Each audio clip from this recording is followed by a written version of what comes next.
In today's video, I'm going to teach you how to remove objects in Darktable.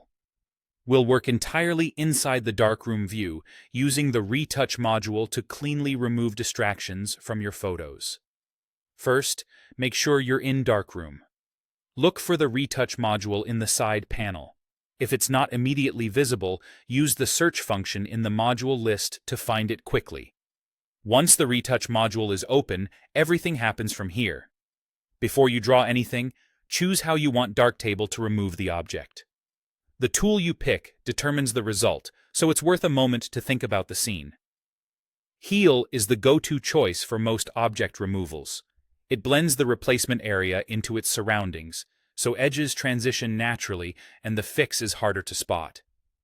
If your background is very uniform, like clear sky, smooth walls, or evenly lit surfaces, Clone is a strong option. It copies texture exactly from a source area, which can look perfect on flat, consistent regions. Fill lets you replace an area with a flat color you choose. That's useful when the object sits on a smooth, single-tone surface and you don't need texture. Finally, Blur softens detail. It can be helpful when fine texture isn't important and you just want to reduce attention on a small spot. With your tool selected, it's time to draw the target. At the top of the Retouch module, choose a shape tool. Circle, ellipse, path, or brush. Circles and ellipses are quick for simple, rounded objects.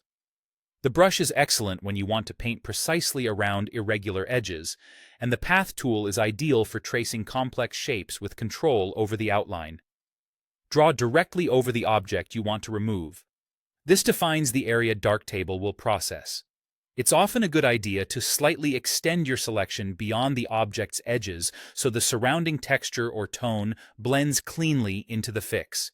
If you're removing several small spots, like dust or specks, use Ctrl+click on a shape tool to keep it active so you can create multiple shapes without reselecting the tool each time. This speeds up repetitive cleanups and keeps your workflow smooth. That's the whole flow.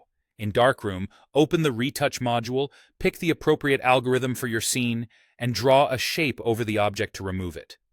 With a bit of practice, you'll know which tool suits each situation, and your removals will look seamless and natural.